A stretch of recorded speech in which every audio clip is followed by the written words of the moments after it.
Hello बच्चों, welcome back to our YouTube channel Blueprint Digital. मैं मोनिका, आपकी मैथ्स ट्यूटर। बच्चों, हम पढ़ रहे थे रचनाओं के बारे में। ये हमारा आज सेकंड लेक्चर है। पहले लेक्चर में हमने सीखा था कि जो रेखाखंड होते हैं उनका विभाजन हम कैसे कर सकते हैं। तो उसकी मैंने आपको दो विधि बताई। कोई भी अगर रेखाखंड दिया हुआ हो किसी भी माप का, तो और हमें अनुपात दिया हुआ हो कि उस रेखाखंड को हमें 3:4 या 4:5 इस अनुपात में विभाजित करना है, तो हम कैसे करेंगे, उसकी हमने दो तरीके लास्ट लेक्चर में सीखे थे। आपको समझ में आए होंगे। अगर नहीं आए हैं तो फिर भी आप उसे दोबारा से वीडियो को देखें, समझें, और फिर भी अगर आपकी डाउट है तो आप कमेंट करके पूछ सकते हैं। आज के लेक्चर में हम बात करेंगे, अगर हमारे पास कोई त्रिभुज है तो उसके समरूप दूसरा त्रिभुज की रचना हम कैसे कर सकते हैं। समरूप त्रिभुज मतलब उनका जो भुजाओं का अनुपात है वो आपस में कैसा हो, बराबर हो, और उनके जो कोण होते हैं वो भी आपस में कैसे होने चाहिए, बराबर होने चाहिए। तो उन्हें हम क्या कहते हैं बच्चों, समरूप त्रिभुज कहते हैं। ये आकृति में छोटे और बड़े हो सकते हैं, ठीक है, लेकिन उनकी जो बनावट होगी वो एक जैसी होगी। अब इसे हम एग्जाम्पल की मदद से समझेंगे। इसमें हमारे पास जैसे ये पहला एग्जाम्पल लिखा हुआ है कि एक दिए गए त्रिभुज ABC के समरूप एक त्रिभुज की रचना करनी है। हमें एक त्रिभुज दिया हुआ है ABC, उसके समरूप हमें दूसरा त्रिभुज बनाना है जिसकी भुजाएं दिए गए त्रिभुज की संगत भुजाओं की 3/4 हो। अब ये जो हमें अनुपात दिया हुआ है भुजा का, ये भुजाओं का जो अनुपात दिया हुआ है दोनों समरूप त्रिभुज में, इसे हम कहते हैं स्केल गुणक, ठीक है। ये क्या होता है बच्चों, हमारा स्केल गुणक, स्केल फैक्टर। ये बहुत इंपॉर्टेंट है। इससे हमें पता चलता है कि जो दूसरा समरूप त्रिभुज बनेगा वो पहले त्रिभुज से आकार में छोटा होगा या बड़ा होगा। अगर स्केल गुणक छोटा है 1 से तो समरूप त्रिभुज छोटा बनेगा। अगर ये बड़ा है 1 से तो जो समरूप त्रिभुज होगा वो बड़ा बनेगा, ठीक है। तो हम दोनों एग्जाम्पल करेंगे, जिसमें ये 1 से छोटा है वो भी करेंगे और जिसमें स्केल गुणक 1 से बड़ा है वो भी हम करेंगे। तो ये हमारा क्या है बच्चों, इसमें ये स्केल गुणक 3/4 जो है वो 1 से छोटा है। तो मतलब जो समरूप त्रिभुज बनेगा वो त्रिभुज ABC से छोटा बनेगा, ठीक है। तो हमें पता चल जाएगा कि हम रचना सही कर रहे हैं या गलत कर रहे हैं। इसके अलावा मैं एक बार और आपको बता देती हूँ। जैसे हमारे पास ये त्रिभुज है ABC और दूसरा हमारे पास त्रिभुज है DEF। तो इनमें प्रॉपर्टी होती है कि AB/DE, BC/EF और CA/DF। ये मैंने आपको थ्योरम भी कराई है, प्रमेय भी कराई है त्रिभुज वाले चैप्टर में। तो ये जो इसका ये जो अनुपात होता है इसे हम क्या कहते हैं, इसे हम स्केल गुणक कहते हैं। स्केल गुणक कहते हैं इसे हमें, ठीक है, जो इनके भुजाओं का जो अनुपात होता है। तो ये वही गुणक है, ठीक है। अब हम करते हैं अपनी रचना। तो सबसे पहले हम इसे वैसे ही सिस्टमेटिक तरीके से करेंगे। आपको जब एग्ज़ाम में करना होगा सबसे पहले आप लिखेंगे चरण पहला, उसमें आप लिखेंगे कि आपने त्रिभुज ABC बनाया, ठीक है। फिर उसके बाद आप जो भी उसमें रचना करते हुए चले जाएंगे वो आप स्टेप 1, स्टेप 2, स्टेप 3 करते हुए लिखकर आप बताते जाएंगे कि आपने दूसरे स्टेप में क्या किया, तीसरे में क्या किया। तो सबसे पहले तो हम क्या करते हैं बच्चों, एक त्रिभुज बना लेते हैं। ये एक त्रिभुज बनाया हमने, त्रिभुज ABC, ठीक है। तो सबसे पहले स्टेप में लिखेंगे आप कि सबसे पहले हमने त्रिभुज ABC को बनाया, ABC हमने बना लिया है। फिर हमने बिंदु A से हम क्या करेंगे, नीचे की तरफ, बिंदु A से हम नीचे की तरफ एक क्या करेंगे, न्यून कोण खींचेंगे, ठीक है। अपनी मर्जी का कोई भी न्यून कोण हम बना लेंगे। इसे हम मान लेते हैं x। ये क्या होगा, हमारा x होगा। अब ये जो हमारे पास AX है इसे हम क्या करेंगे, बराबर पार्ट्स में डिवाइड करेंगे। कितने पार्ट्स में, 4। जो बड़ा होता है उतने ही पार्ट्स में हम इसको डिवाइड करते हैं। अगर ये ऊपर वाला बड़ा होता तो हम ऊपर वाली संख्या को लेते, ठीक है। तो 4 पार्ट्स में हम इसको डिवाइड कर लेते हैं। हम प्रकार की हेल्प से एक दूरी भरेंगे और आर्क लगाते चले जाएंगे, 1 2 3 4 इस तरह से, ठीक है। तो ये बराबर होनी चाहिए हमारी जो डिस्टेंस है आपस में। इसे हम नाम देंगे A1, A2, A3 और A4, ठीक है, ये हमने अभी जब हमने रेखाखंड का विभाजन सीखा था उसमें भी हमने ये चीज़ सीखी थी। A4 को हम B से मिला देंगे, A4 को हमने B से मिला दिया। अब हम क्या करेंगे, BA4 के समांतर एक रेखा खींचेंगे, ठीक है, जो A3 से होते हुए जाएगी, जो A3 से होते जाएगी इसके समांतर हम एक रेखा खींचेंगे, इसे हम नाम देंगे B डैश। और इसी तरह से जो हमारा ये त्रिभुज बना हुआ है इसमें हम BC के समांतर दूसरी रेखा खींचेंगे।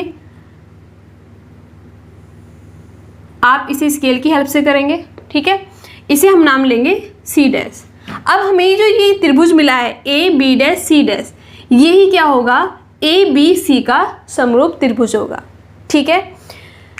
मैं आपको एक बार और बता देती हूँ, हमने क्वेश्चन पढ़ा, हमने देखा कि हमारा जो स्केल गुणक है वो 3/4 है, जो कि 1 से छोटा है, मतलब जो हमारा समरूप त्रिभुज बनेगा वो पहले वाले त्रिभुज से छोटा बनेगा आकार में, ठीक है। अब हम सबसे पहले क्या करेंगे, एक त्रिभुज बना लेंगे ABC, जो कि हमें दिया हुआ है। आप ऐसे ही से स्टेप 1 2 करके लिखेंगे भी कि सबसे पहले हमने एक त्रिभुज बनाया ABC, फिर हमने बिंदु A से न्यून कोण, अपनी मर्जी का कोई भी न्यून कोण हमने खींचा, और AX, फिर हमने AX को 4 बराबर भाग में बांटा, A1 A2 A3 A4, फिर हमने A4 को B से मिला दिया। अब हम क्या करेंगे, B और A4 के समांतर एक रेखा खींचेंगे, A3 B डैश, ठीक है। अब इस B डैश से हम पैरेलल जो समांतर होके जा रही हो, किसके समांतर हो, BC के, हम दूसरी रेखा खींचेंगे और इसे हम नाम देंगे C डैश। अब हमें जो AB डैश C डैश त्रिभुज मिला है ये ABC का समरूप त्रिभुज होगा और ये इससे छोटा भी है, ठीक है। इस तरह से हम रचना करेंगे और स्टेप करके हम इसको लिख भी देंगे। जो भी हम करते हुए जा रहे हैं उसी ही अपनी लैंग्वेज में हम उसमें लिखते हुए चले जाएंगे। अब बात करते हैं इसके तर्क की कि जो हमने ये रचना की ये कैसे सही है, ठीक है। तो बच्चों देखते हैं तर्क। देखो तर्क, हमें ये तो दिया हुआ है, रेखाखंड में हमने क्या करा था, त्रिभुज को समरूप सिद्ध करा था, ठीक है। लेकिन हमें इसमें दिया हुआ है ऑलरेडी, क्या दिया हुआ है कि त्रिभुज AB डैश C डैश समरूप है त्रिभुज ABC के। ये त्रिभुज इस त्रिभुज के क्या है, समरूप है। आपको पता है कोण A क्या है, इसमें दोनों में कॉमन है, ठीक है। कोण C जो है इसमें, या कोण B जो है इसमें क्या है, संगत कोण है, तो इसलिए ये बराबर है। और जब दो कोण बराबर होते हैं तो तीसरा कोण भी क्या होता है, बराबर होता है, तो इसलिए क्या है, आपस में समरूप है, ठीक है। हमने इसे बनाया समरूप त्रिभुज और इसे हमने सिद्ध भी कर दिया कि ये समरूप कैसे हैं। अब अगर ये समरूप है तो A3 अनुपात A3 A4, A3 अनुपात A3 A4 बराबर होगा AB डैश बटे BB डैश के।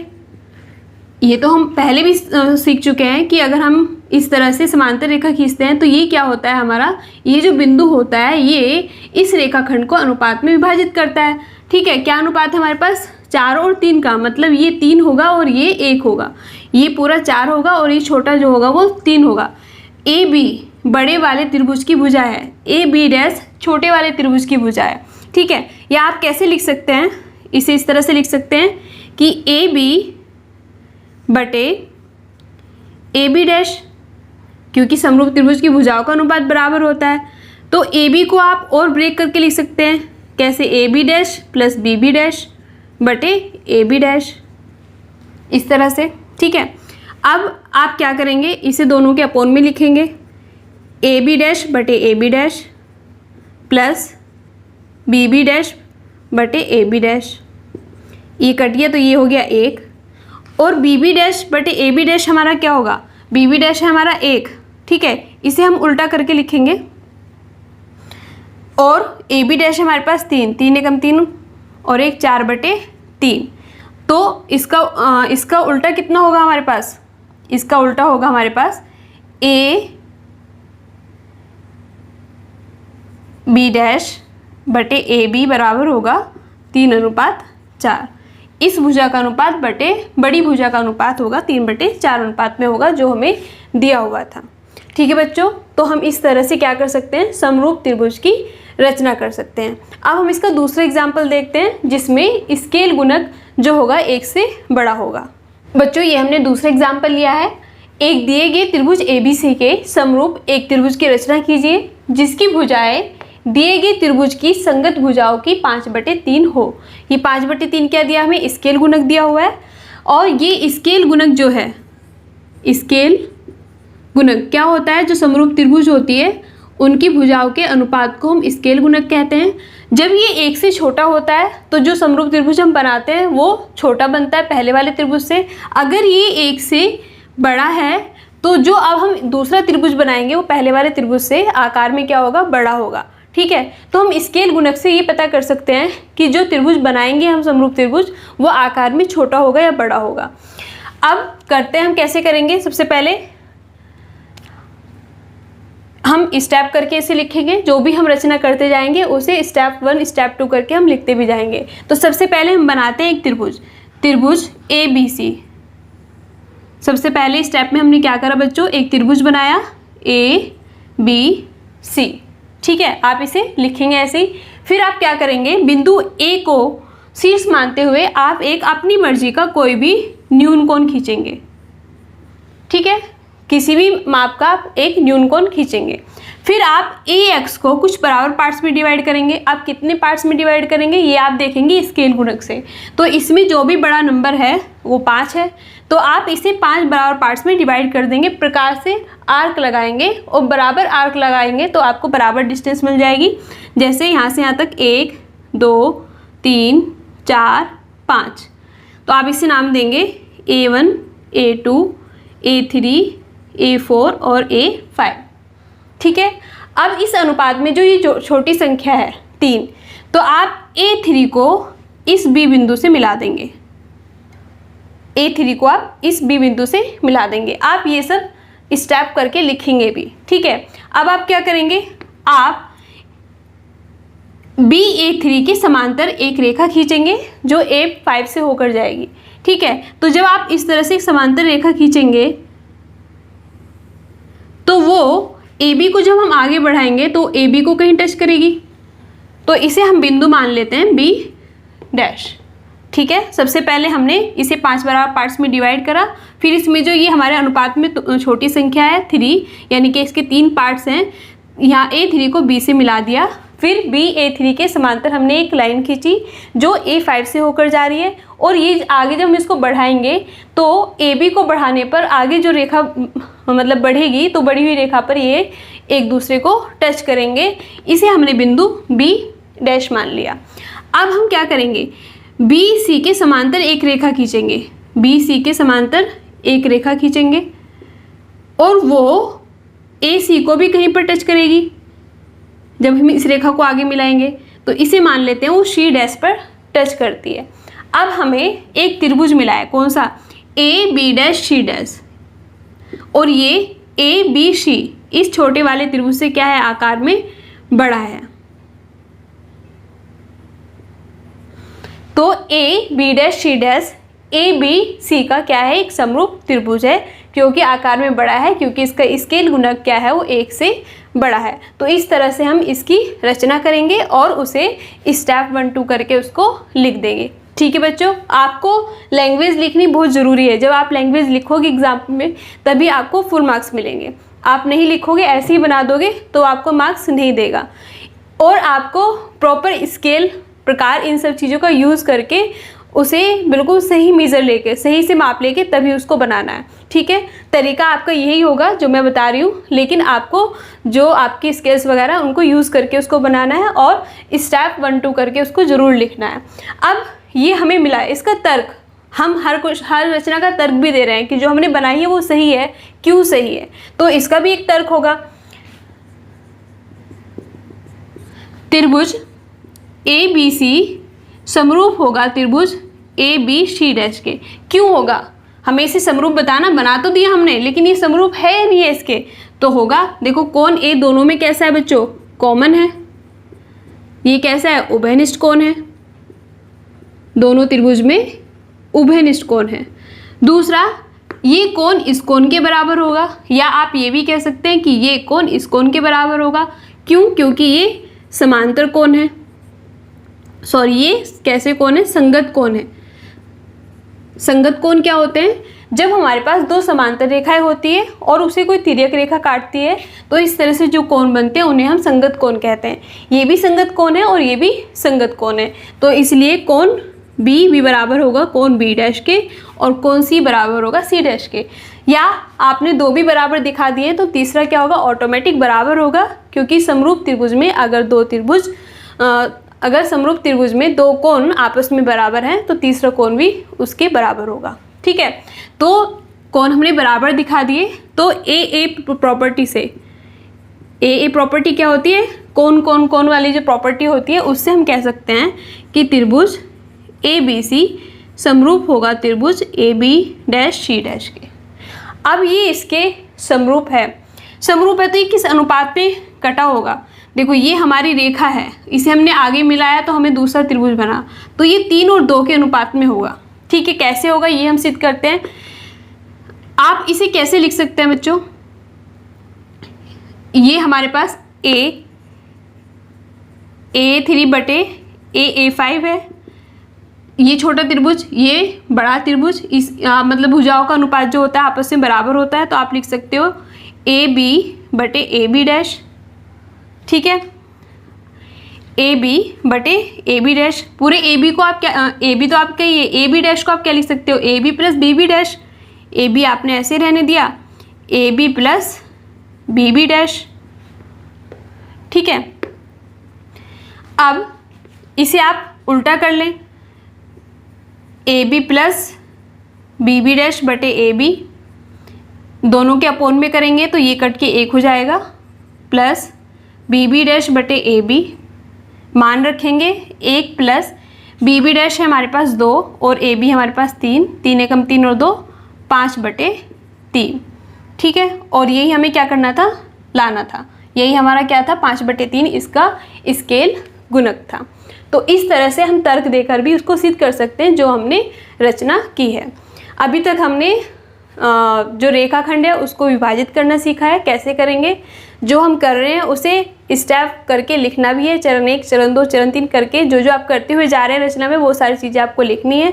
फिर उसमें आपको तर्क देना है जो आपने रचना की है वो क्यों सही है। ठीक है, तो हमने रेखाखंड का विभाजन सीखा, एक त्रिभुज के समरूप त्रिभुज हम कैसे बना सकते हैं वो हमने सीखा। उसमें रेखाखंड के विभाजन में भी हमने 2 विधियाँ पढ़ी हैं और समरूप त्रिभुज खींचने की भी हमने 2 विधियाँ नहीं है, विधियाँ एक ही है लेकिन 2 तरह की क्वेश्चंस इसमें हमने किए हैं। एक वो जिसमें स्केल गुणक 1 से छोटा होता है तो हमें समरूप त्रिभुज छोटा मिलता है, स्केल गुणक 1 से बड़ा होता है तो समरूप त्रिभुज हमें पहले वाले त्रिभुज से क्या मिलता है? बड़ा मिलता है। इस त्रिभुज में क्वेश्चंस आपको और तरह से पूछे जाते हैं, जैसे वो आपको कोई त्रिभुज देगा और उसकी माप वो पहले से ही दे देगा तीनों भुजाओं की कि ये 3 सेंटीमीटर है, दूसरी भुजा 5 सेंटीमीटर है, ये 6 सेंटीमीटर है, तो आप उसी माप को लेके स्केल से त्रिभुज बनाएंगे। ये मैंने ऐसे रेंडमली एक त्रिभुज बना लिया था। ठीक है, तो क्वेश्चंस में वो आपको कई बार इनकी माप देता भी है इस त्रिभुज की, तो आप उसी माप से त्रिभुज बनाएंगे और फिर करने का तरीका आपका ऐसे ही रहेगा। हो सकता है कि वो कहे आपसे कि एक समकोण त्रिभुज ABC है और उसमें तीनों भुजाएं वो आपको दे दे कि एक 3 सेंटीमीटर, एक 4 सेंटीमीटर और एक 5 सेंटीमीटर है और उसके समरूप दूसरा त्रिभुज खींचिए। ठीक है, और उसमें कोई आपको वो स्केल गुणक दे दे। स्केल गुणक से आप बता सकते हैं कि वो छोटा बनेगा या बड़ा बनेगा, लेकिन बनेगा समकोण त्रिभुज ही।